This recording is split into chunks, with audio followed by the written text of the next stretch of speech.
creatives, community, kind folks out there. Hello, this is RPG with DBJ, and we hit hump day as we talk about the various characters in Game of Thrones and what we can take from the portrayal of these characters in the Game of Thrones television series and use in our RPG games. And today, although I really wanted to mix and match the different characters that are in Game of Thrones, today I decided to do the Hound. I say that because yesterday we did Arya Stark, but today we're going to do Sandor Clegane, the Hound. And what is it about this character, the portrayal? It could be anything from the dialogue to the cinematography to their history that we can take and use for our RPG games. And of course, we're doing this because we're heading to the last season of Game of Thrones. So I thought every other week we would deep dive into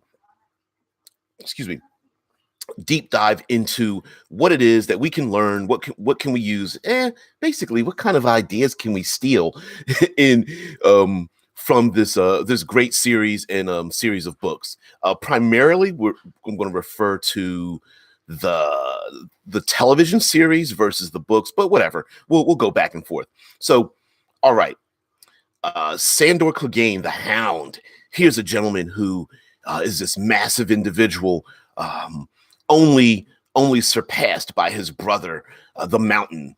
He's a great swordsman, and other than being one of the most brutal and loyal soldiers, is the armor he wears with a helmet that's shaped like a hound.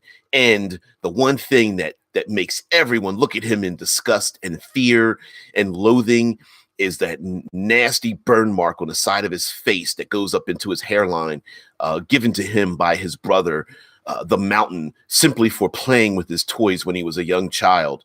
And the Hound's father hid that act from everyone else and swore Sandor to secrecy as to the brutality, the sadism that his older brother, or rather larger brother, had. I'm not sure whether the Mountain is actually his older brother or not, but that point doesn't matter.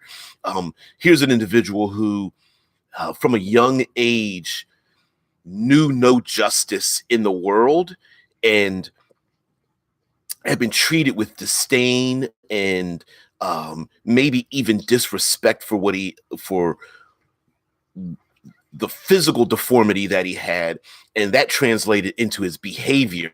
So while internally this seemed to be an individual who had a lot of desire to one day become a knight, to serve a great king, very quickly he became a very cynical, pragmatic, maybe even a form of depression for this character, who is one of the greatest swordsmen that ever lived. And even many of the acts that he was ordered to do, were quite brutal and sadistic as well, bordering on torture and killing of children and that kind of thing. Zevron says, I don't know how useful it'll be in this episode. I know next to nothing about the Hound. Yeah, well, you don't need to know anything about him.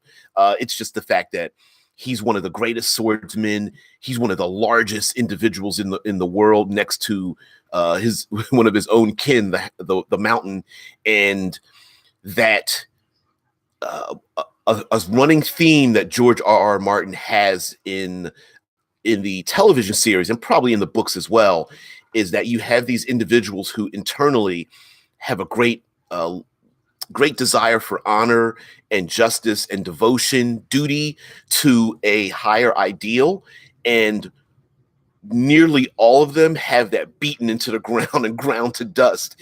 And so the Hound is verbally abusive. He says the things that we all wish to say. He cusses like a sailor. He's rather funny. He has a very dark, sardonic type of humor where he learns to make jokes over the the most dark and brutal things that he sees or interacts with. And at one point, oh no, Dead Man is storyteller says the mountain doesn't speak. No, the Hound. I'm talking about the Hound. Maybe I misspoke about the mountain, but the Hound, he has jokes, and his brother the Mountain took a vow of silence, never to speak a word until all of I believe it was Cersei's enemies are vanquished, or maybe it was the Lannisters' enemies are vanquished. I'm not sure which, but the Hound, yeah, he's a pretty funny dude, and he says it like he says it as a person who is quite confident of his abilities. I mean, when he gets threatened, he pretty much looks around at everybody, is like, listen, say another word, and I'm going to pretty much kill all of you. And he um he expresses that with vigor when he's pushed to the limit. So the Hound is a rather funny individual in this television series. He has a great sense of humor, and in many ways, he's like a fallen knight or a paladin, I guess you could say, or maybe someone who has not reached their potential. You could go the other direction and go, well, maybe he was always this this upstanding royal person, just never got the he just never got the the circumstances that led to it until further towards the end. Sevron says the summation of Game of Thrones. Yeah.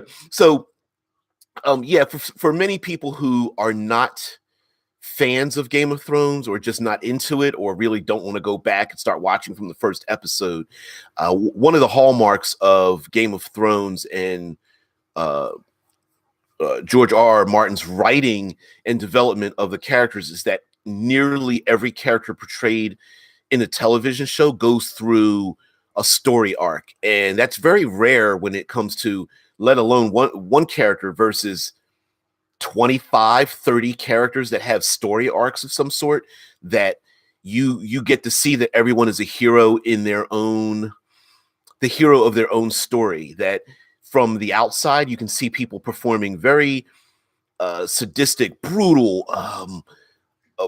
acts, but then when you get to take a look at their story from their point of view, you understand what motivates them. You may not agree with their actions, but you absolutely understand what it is that motivates them. And Sandor Clegane, the Hound, is an individual that, it seems from a very young age, always wanted to be, an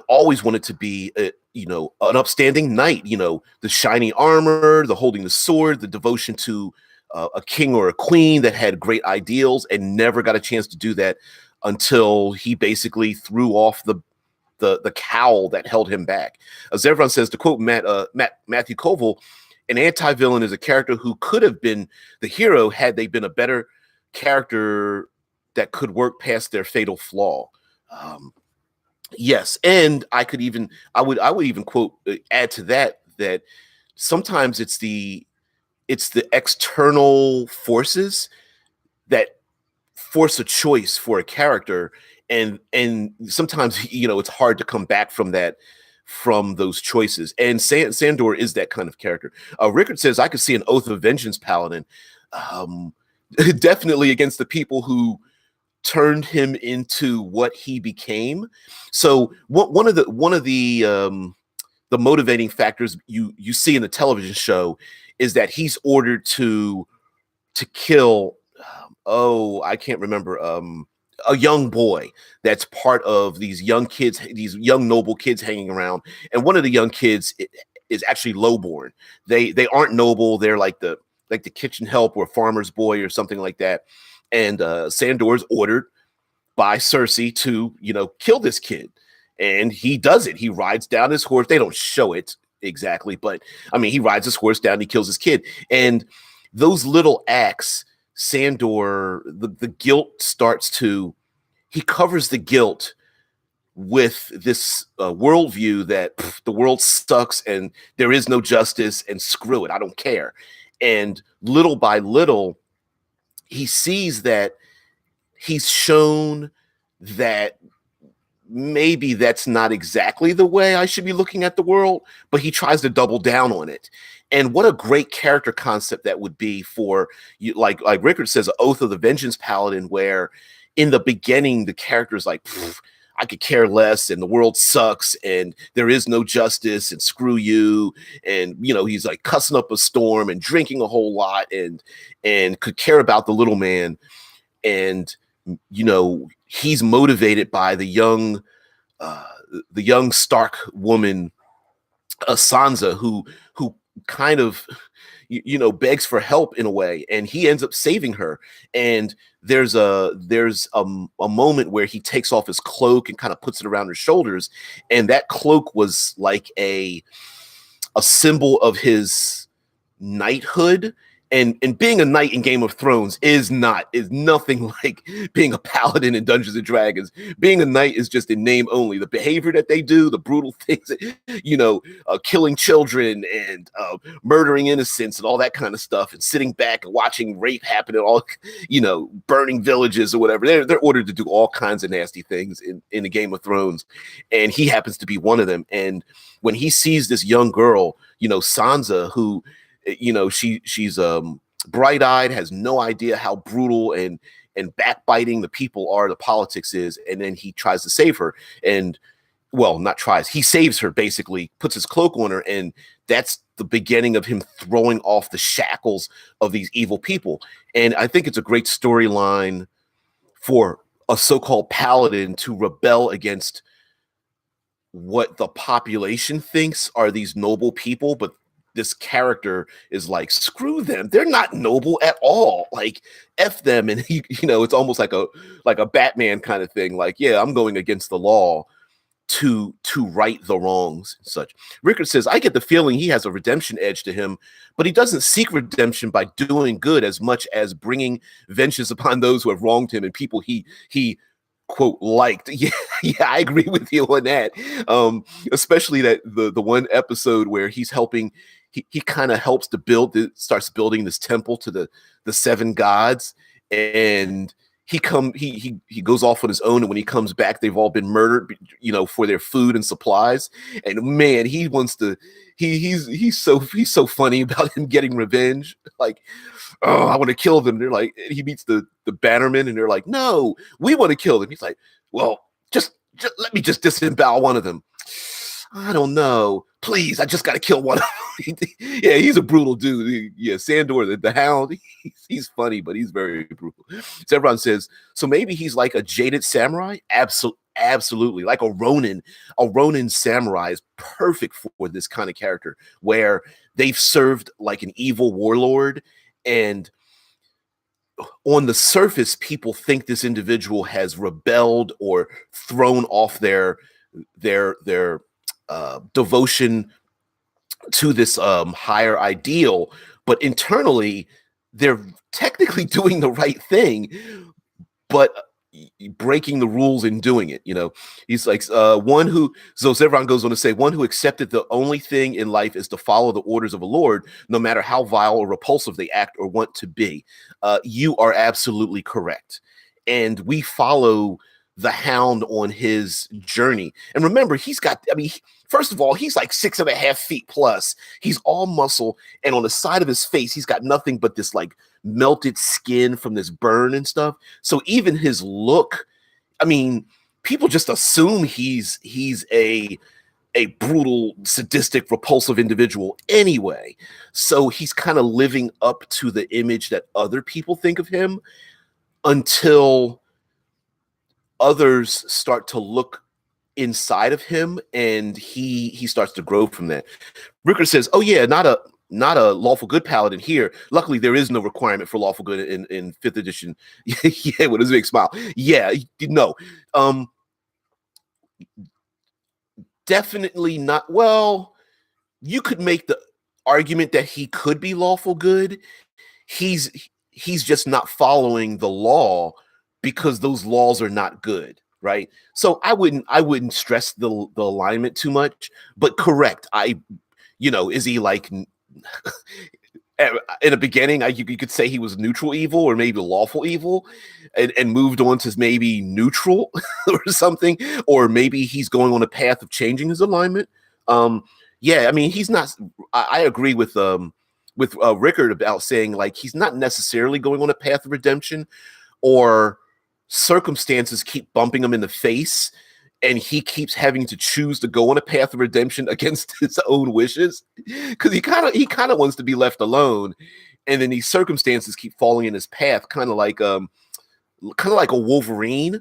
Wolverine in the comic books is kind of like this character where you know, on the surface you think he's just this person that's like gruff and doesn't care and cusses all the time and drinks too much, but happens to find a young girl, Arya Stark, who he traveled with, and starts teaching her life lessons in the most in the most matter of fact kind of method as well. Deadman says, oh, I'm sorry, Rickard says, oh, sorry, the chat moved a little bit. Zevron says he turns away from the nobles, he becomes a Ronin, a wandering mercenary. Exactly. This is this character type. The person that wants to do good, wants to follow the law, wants to serve, so it really wants to serve someone in doing good acts. He doesn't want to be king. He doesn't want to rob people. He doesn't want to do these things. He wants to find a noble individual, someone who wants to uphold the ideals he stands for and be their weapon, and he just can't find that person. And it takes him a while. Now, these people exist in the world, but they're few and far between, and he just feels like he's wandering around and kind of pissed off at the world. Rickard says, I also feel like it's a bit I'm only good at one thing type, and he takes no pleasure or pride in it anymore. But the world forces him to constantly be that person. You're absolutely correct. Like, he literally is, I'm good at killing people. And yeah, he lets you know it too. He goes to there's plenty of times where people try to confront him or threaten him or, want to spit in his face or things like that. And he's just like, listen, I'm good at killing people, and I'm really good at killing people, and I'm probably going to kill you if you say one more word. Of course, they say one more word, and we get some good scenes, or even fade to black and come back, and you just see people's entrails everywhere, and he's holding somebody up, and somebody else is impaled in a spear, and he's just like, "Oh, you're so stupid! I told you," Yeah, he's a murderous bastard, and for some reason, people like to push him that way. I don't understand why, but yes. Dead Man says there was a paladin character in the Spelljammer box set who's vicious and a drunk, but his actions are always justified. And that's the thing, right? Like, when we talk about these kind of characters in the game settings, you cannot be beholden to, oh, this character must be lawful good or whatever, or beholden to a specific type of oath because that's just what the character is. I think it's far better to have a story arc where this character is allowed to grow or confronted with decisions that challenge the very nature of who they are and what they want to be. Of course, being this noble, upstanding individual who feels like the world sucks and lets everybody else know it around them until, the young girl needs help and he's just like, rolling his eyes. And you know what? We should separate the outer behavior, the mannerisms, right? The cussing, the drinking too much, the rolling his eyes at the young girl he's got to protect, to the acts he actually performs, which are taking vengeance on people that have been wronged, and those kind of things, right? So Wolverine smokes cigars, likes to drink, and hates having to be the one to spank the little children on the behind, but his actions don't prove his actions don't reflect his attitude, because of course Wolverine hangs around the X-Men. He's always there. He always defends danger before everyone else, so the words don't necessarily match the actions, but he always says the words. And this is the kind of character that does the same thing, right? He's it's when he sees the young girl want to wander off by herself and he knows she's going to get killed, he's just like, oh my God, like, I am not your wet nurse. You know what I mean? I'm going to grab you by your pants and smack you on the rear end if you don't do what I say. And so he can be quite funny in that way as well. Zevron says, I can see this as a good backup character, someone who joins the party on hard quests that the party are too low for, or maybe covering the party when a member can't make it. Yeah, I would say a ton of these characters, but he's a great character for that too, where you know, the reluctant hero, the I guess I got to go along to protect you guys kind of thing, and being kind of funny about it, and especially if he's a like you said, a character that can't show all the time, it would be funny to have this person show up every once in a while, like, didn't I just see you at the last bar? And he's like, nah, maybe you guys are just too slow. Plus, they have better ale here. And he just slams his half cup of mead down and it sloshes everywhere. And he like wipes his face with the back of his hand. He's like, fine, I'll join you guys. If I don't, you'll probably die because I'm not there, kind of thing. And so, yeah, I would absolutely agree with that one. As everyone says, I remember a scene where I believe Bran was being challenged in one episode and killed the honorable knight by fighting dirty and throwing him down the moon door. Some screams, "Have you no honor?" And his response points to a hole in the floor. He did. See how it helped him? Yeah, that was yeah, they point that out a lot in Game of Thrones, right? where you either fight dirty or you die, right? Like, have you no honor? Yeah, he had honor. Look, he died, and Sandor is that kind of character where, not only is he brutal, but he tends to fight dirty, although he really doesn't have to. He's almost too good for his own. He's almost too good for his own nature, and he knows it. It's just like, please don't challenge me because I'll kill you, right? It's the Avengers moment with Black Widow and Banner, where she says, you're the only guy I know that backs away from a fight because you'll win. And he is kind of that person. I want to bring up another element for Sandor, but for the Hound, Zevron says, I believe Wolverine smokes because his nose is so sensitive. The toxins kill its abilities a little, then get healed by his healing factor. Yeah, and I think the drinking too is a little bit of him fighting his nature, right? Because he really can't get drunk. Not really. Not, and like you said, the smoking kills the sensitivity too. So I could see that. Similar to Bigby Wolf from the Fable comics. I haven't read the Fable comics, and I hear so many people say good things about it. Another element from that the Hound, Sandor Clegane, has is that from that early age when his face was burned by his brother, he has a fear of fire. Always has had a fear of fire. Hates open flames. Hates flames being put in his face. He just has a fear of fire. And during Rickard says Wolverine and Bigby shares quite a lot of traits. Yeah, the honorable person, but also kind of down and dirty a little bit, quite a bit. And the Hound is very much that way, but he also has a fear of fire. And during the story, there are mystical and or religious things revealed to him from individuals that say, if you look into the fire, you can see things, or fire tends to come up along his travels until it gets to the point where he's told to look into the fire. He ends up fighting someone who ignites their blade and makes a flaming sword. He ends up having to fight this individual and has a fear on his face and ends up having to fight and defend himself against this individual, which he ends up slicing him in half, and then that individual's brought back to life. But that's a different thing. Anyway, he has the fear of fire, and it is hinted quite heavily that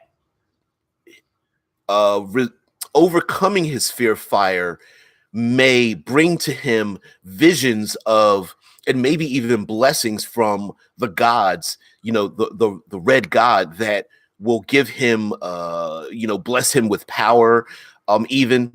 And he even has like a heavy dose of survivor's guilt as well, not understanding, like, if the world was fair, why am I alive when these other nice people are dead?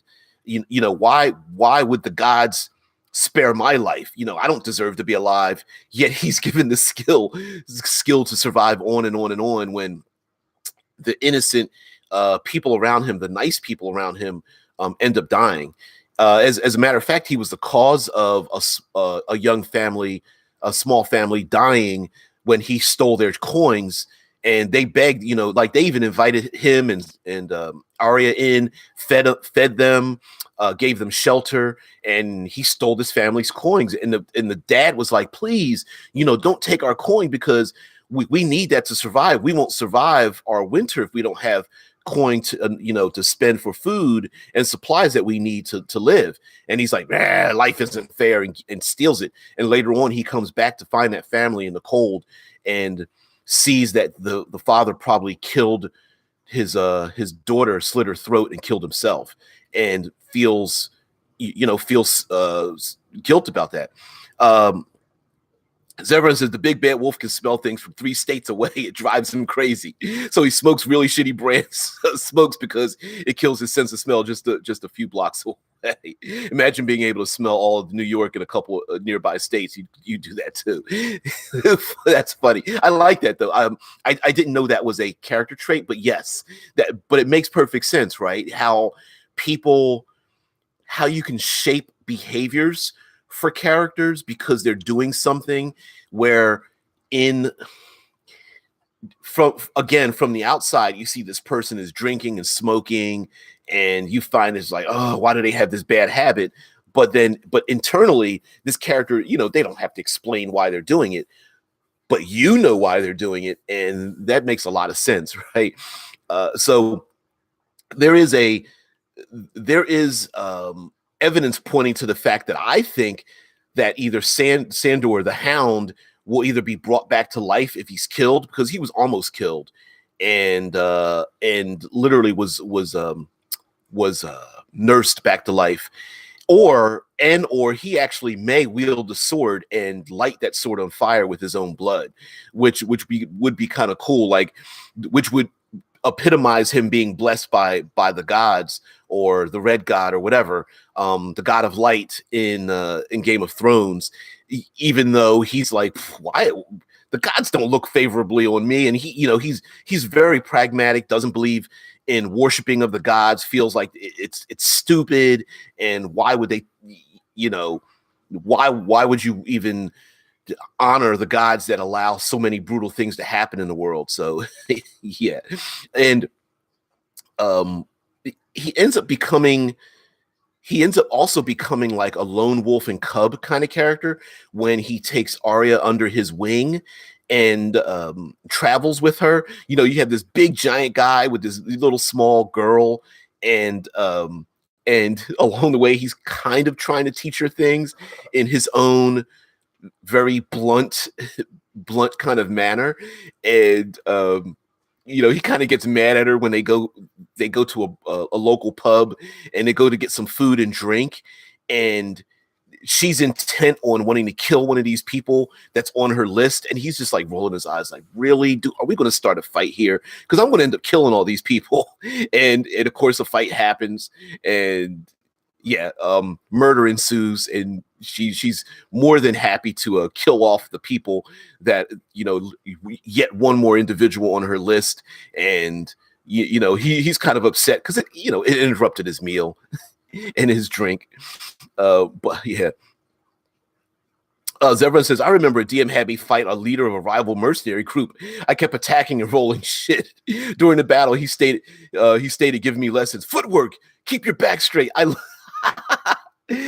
love that. The character became recurring, sort of a mentor rival. I love that. I love that idea.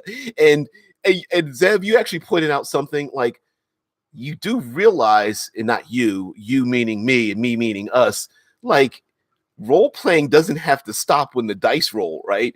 Having those really quick quips amongst the characters, when they're fighting, and I think, like, the Hound even said, like, I'm about to kill you. Do you have any last words? And the guy's like, F you, and he's like, oh, you die like shit.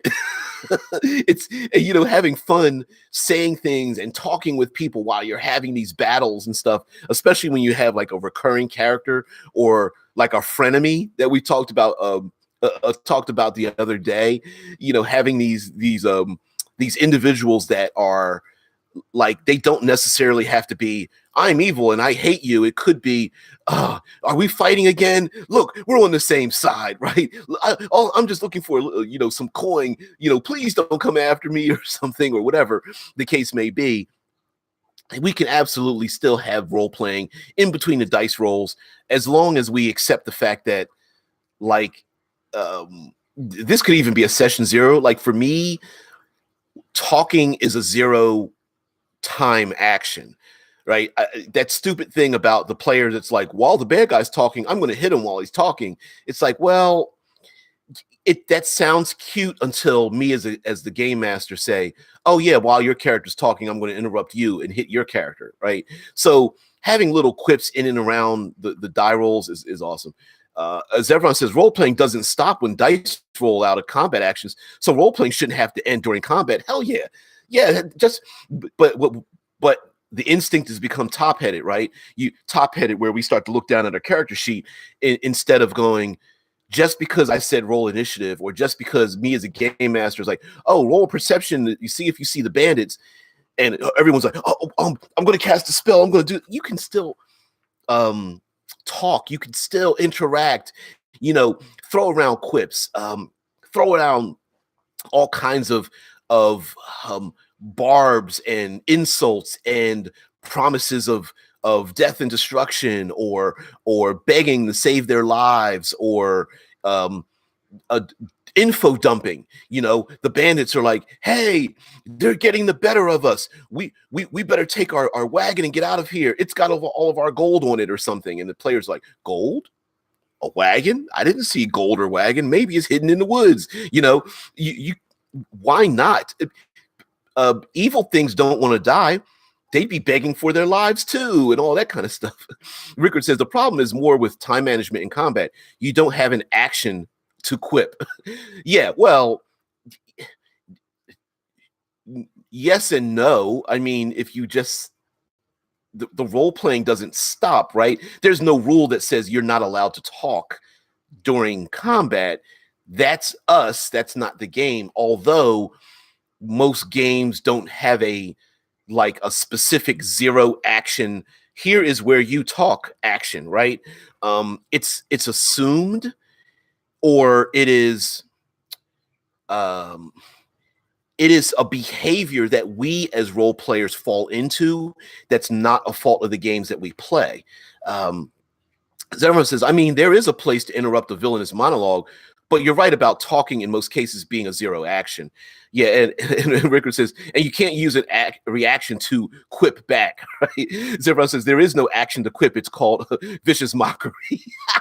True. But again, that's not the fault of the game. That's our fault as players and game masters not continuing the interactions. For example, we love to describe what our character is doing, but why not have someone say what a character is doing? The bad guys can go, oh my God, that man just summoned fire out of his hands, and why not accentuate the actions of everything that's going around them? There's nothing better. There's nothing that makes you feel better than someone else at the table responding to what you're doing. So passing around the spotlight, like, the rogue in the back, player character, yells out to the barbarian, is like, Jesus, man, did you have to slice him down to his genitals or something? I mean, that's those things are like cute little quirks and quips. They don't have to be monologues, but those are cute quirks and quips that we can do here. Rickard says, yeah, but that's not role playing. That's a bard with a vicious mockery. And you can always reskin the vicious mockery a spell. It doesn't have to be vicious nor mockery. You can make it all kinds of things. Like you could sound like you're charming. You could sound like you're trying to find a worthy opponent and telling them like, hey, if your footwork was better, you'd have a better chance against me. Like you say, like you were talking about your your interaction with the NPC, like, what did you say? Footwork, keep your back straight. I mean, you could play a player character that does those kind of things, and your vicious mockery distracts them enough to get advantage on them, or something like that. So hell yeah. Role playing doesn't have to stop. I would put a limit on, that's something you have to say at your own table, or even if you're online, like, listen, you get one line, maybe two, right? Don't start monologuing every single time. Plus, you don't want to waste your whole load on every single action. Simple descriptions, simple quirks, simple quips are pretty good if you want to insert them maybe every other action that you take, and that's a problem.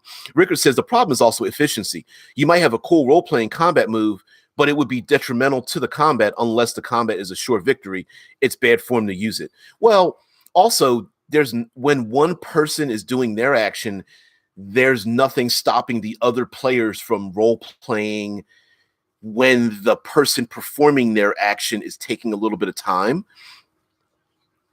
Yeah, Rickard said, but with that said, squirrel. yeah, we've gotten squirreled today just about the quips. Well, not exactly. I would say that something that really makes the Hound type character stand out are the little barbs and quirks and quips that he says. So I love the idea of playing against type again, where you have this idea of this noble knight character shrouded in this sardonic kind of humor, where this person, when they're fighting, says a bunch of things that are just rude to individuals while he's killing them. Rickard says we should do a how to spice up combat chat. I think you're right. I think that sounds like a perfect, when I go back to the Monster Monday, Tips and Tricks Tuesday, World Building Wednesday thing, I think that would probably be perfect, because just to talk about the spicing of combat, whether it's spicing it up by having like verbal interaction, spicing it up by having physical descriptions of what you're doing, and spicing it up by having the internal soliloquy, the internal monologue, where the character is describing their internal, how they feel about what they're doing. So I think those are probably your top three ways to spice up combat, especially if you have a character who's like grim and determined and doesn't want to say anything, but you could go, inside I'm praying that my fellow combatants are safe, but right now I'm looking at the enemy in front of me and hoping to dispatch them so that I have enough time to look back at my fellow party members to see if they're okay or whatever, or something like that. Or I'm suffering from the guilt that for slaying this person because I didn't want to. I knew they were being mind controlled. I'll probably have nightmares from this or something. Zephyr says there's a character in Metal Gear Rising Revengeance, dumb name, I know, named Jetstream Sam. He was heroic, wanted to hunt down outlaws and bring them to justice. By the end of the game, though, he loses a battle with the villain, Senator Armstrong, gets his arm cut off. He then is offered a job with him to get a robot arm. Sam, believing might makes right, accepts becoming a terrorist. And I love that idea of playing with a character, like a noble character that's always on the edge of falling to a darker side, or at least falling into the I don't care about life side.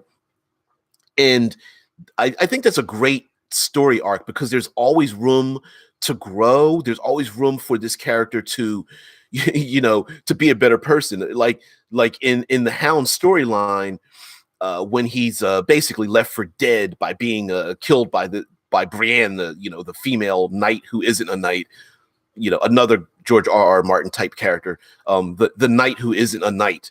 And so when the Hound finds this group of religious people, like, he's like, I don't care about the gods and all this kind of stuff. And basically the individual he meets is like, yeah, but the gods care about you. So whatever the hell, here's some food. Here's a place to sleep.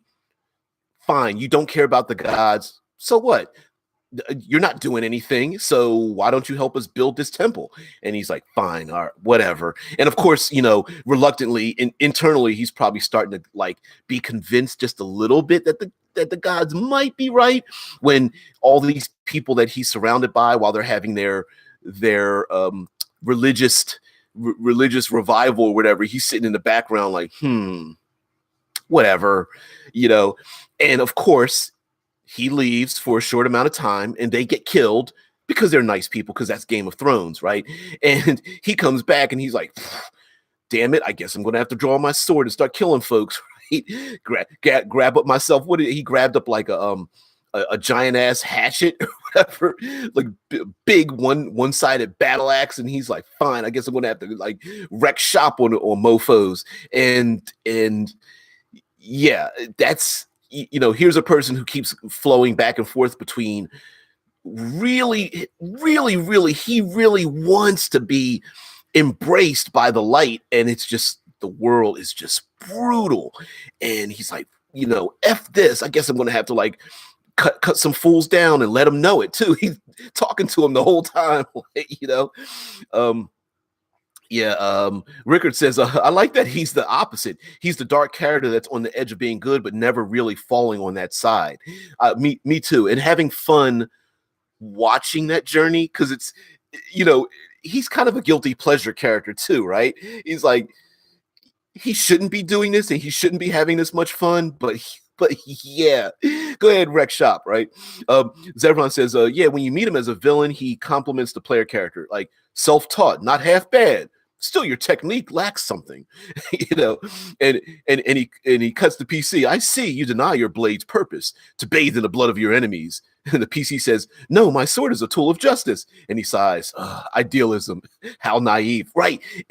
Perfectly said, right? Where you have this back and forth of the pragmatic, like, justice, honor. There's no place in the world for that. And maybe the player character or even the NPC or something is like, yeah, but there's no greater honor than serving a higher ideal. It's like, yeah, sure. And guess what happens to those people? That gets them killed. Notice there's none of them alive. That's why I carry a blade behind my back to stab someone in the throat. Those kind of things. So I love playing with that. And what a great way to, numbers wise, whatever game you're playing, whether it's Dungeons and Dragons or anything else, to on paper create, hey, yes, I'm going to pick a paladin and I'm going to be this honorable person. Not, I'm going to write down the stats of this honorable person. But when you play them, when they interact in a game, they've got the dark cloak on. They're drinking too much. Common people in their way, they're just pushing them out the way. Get out of my way, because they don't care. And then little by little, they, every time I try to get out, they keep pulling me back in. It's the reluctant roll in their eyes again, like, oh God, do I have to save another one of these people? When the people run to them and they're like, thank you for saving us. Nah, I just held off the inevitable. You'll probably die soon anyway. How humorous would that be?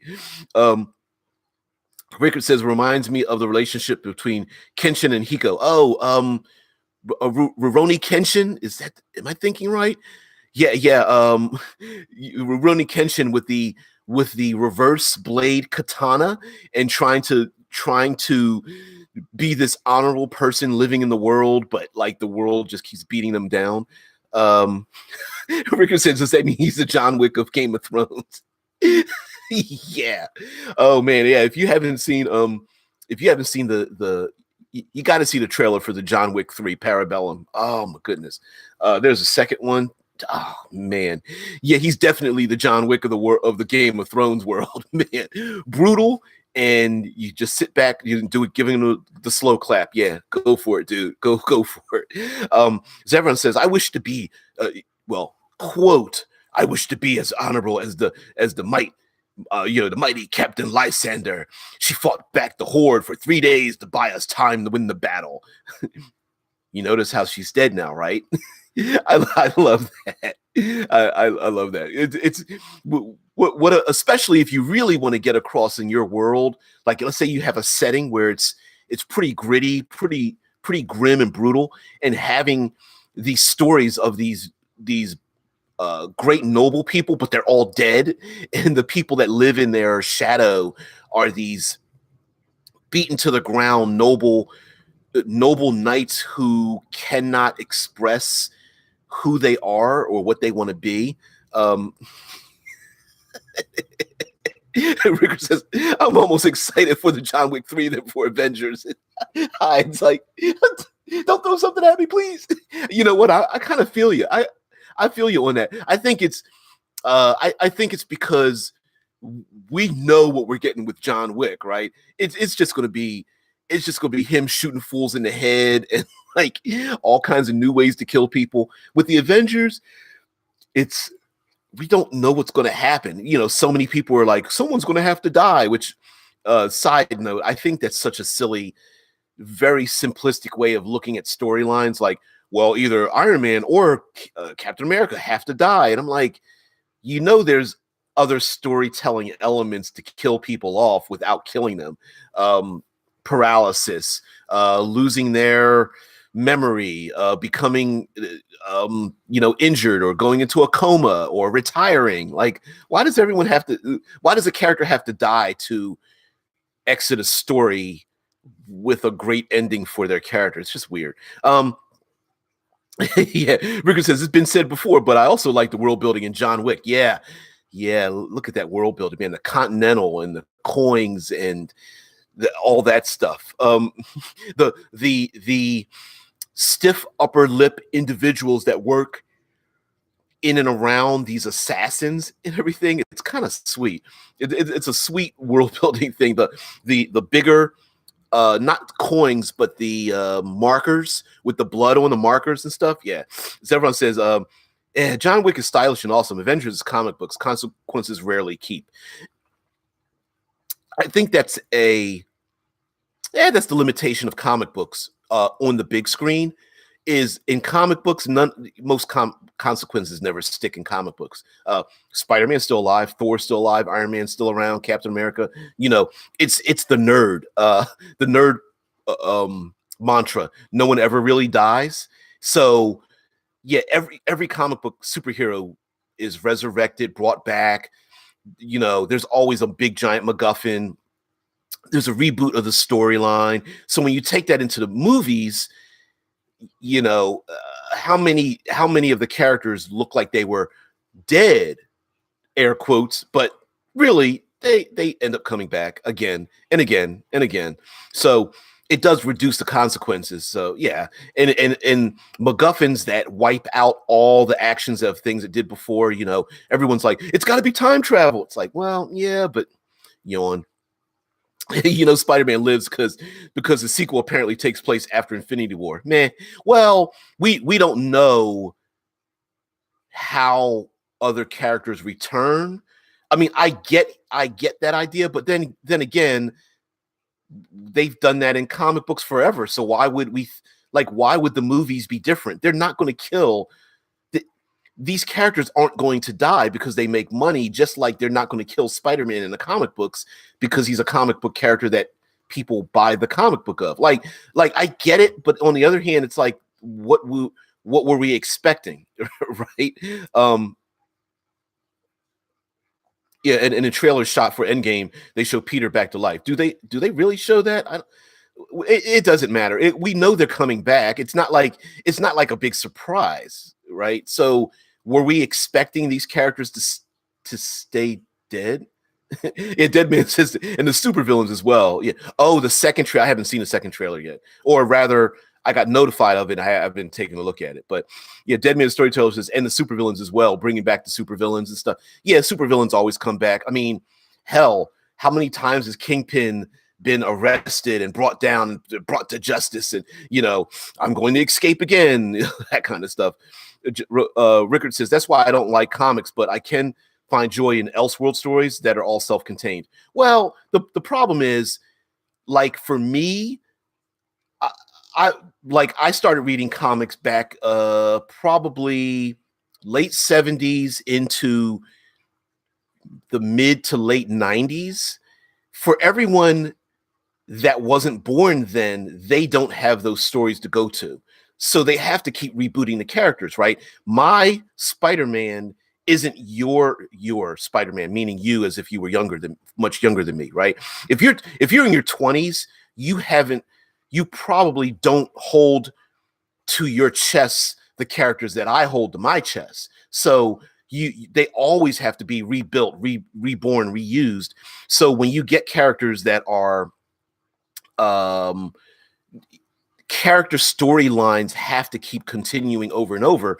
Otherwise, most of the characters I love would be dead and they would just have to keep making new characters. So that's not a new thing, right? Rickard says, I like stories, but I like characters, but I like stories when they have a fixed end. But I'm okay with having more than one story with the same character. Doesn't have to be a fixed timeline. And Zebron says, I remember a comic where Spider-Man just waited outside the prison for Kingpin to leave prison in 2 hours after being arrested. He gave him a soda and burger and 2 more visits, and he get a free one from me. Given your size, I see you need it. but right, that's a tongue-in-cheek thing, right? It's silly because we know that's a trope in comic books. We have to assume that in movies too. But linking this back to our character, right? We gotta get back on. We got a little squirrely here, like, squirrel. So getting back to Sandor and the Hound, the idea of having a character who is constantly being distracted by things away from, you can tell where his soul really wants to go, which is doing good and being good, is really the goal, is really the concept. But when life keeps throwing things at him, and as a matter of fact, here, the Hound, like in the story, like it's like he can't die either. Zephyr says, right, we're actually here for a purpose. God, I love it. AD&D. This the ADD, like squirrel. But in us, but whatever, we're sharing digital pizza. Whatever the hell we want to do. Rickard says, a character constantly being distracted by things. You mean like us? Absolutely. Well, actually, that's kind of fun too. If you have this character who's like, I'm on a journey of redemption, and what is that? Smells pretty good. Is that a pastry? What did you make? Oh, well, they're elderberries. Elderberry pastries. I'm gonna have to have one. That would be kind of cool to have a character who's like, who keeps talking about like, I'm on this great journey, but keeps getting distracted by things. Other player characters are like, didn't you say you had a mission in life? Yeah, but these elderberry pastries are really good. You might want to have one. But anyway, guys, I think that's enough for the Hound. Here we have a character who really is being pushed by the god of light to be this honorable person, and the world is just beating him to the ground. And even he's wearing his disdain of life on his face, being disfigured and such. But yet, a little by little, the shell that he's put up, this shell of hating the world, and the world just being this unfeeling place, and him being an agent in that place, is starting to shed off of him. And his skill at basically murdering people is a knight in sour armor. Hell yeah. What a great character concept that you can use for him. And like Zevron says, even as an NPC, he can be the person who's like, the frenemy, the one character that confronts one of the other player characters is like, you think you're a survivor? Like, look, you're gonna have to drop the honor thing, the honor and justice thing. You want to survive in life? You need to follow me. Learn from me. Learn some skills from me, and I'll see that you survive. So great. Zebron says, I know characters have to look like freaks to most people, never cleaning their armor, always checking under chairs and bookshelves to look for traps, wanting to know everyone's history, no matter what, how innocuous, or impersonal. Yeah, if you really analyze player characters, we're sociopathic lot in life. Could you imagine people coming over for like a dinner party where you live and they're like checking behind all your closets and doors and cabinets and stuff looking for traps, and you're like, what are you doing? Well, there might be a hidden door somewhere. Dude, it's my house. I invited you over for a sporting event and nachos. What? Well, I don't want my back to the door. Okay. The door's open because I invited you here. I don't know these people. You just met them. You've known them for years. They could be doppelgangers. Whatever, dude. All right. Pass me the hot wings. But again, guys, thank you very much for joining me for the Hound, Sandor Clegane, the character, a beaten down knight. That's something we can learn from. I think tomorrow is Melisandre, and Friday is Jon Snow. I just picked them at random.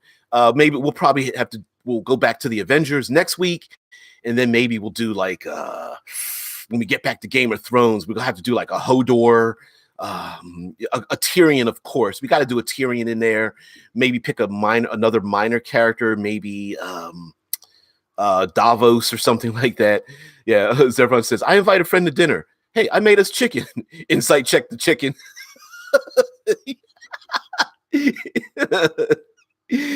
Insight check the chicken. Could you get your hand out the chicken, please?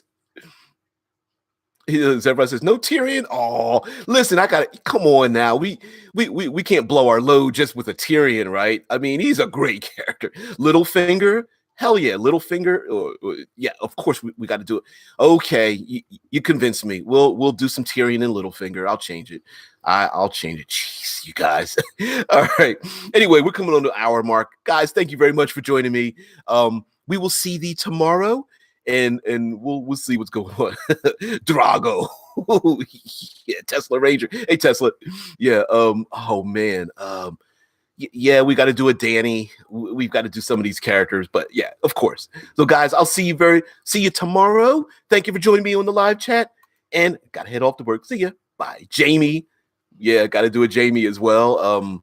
Jamie Lannister, Cersei, and Sansa. I know a ton of people hate Sansa. We got to do that too. So see ya. Bye.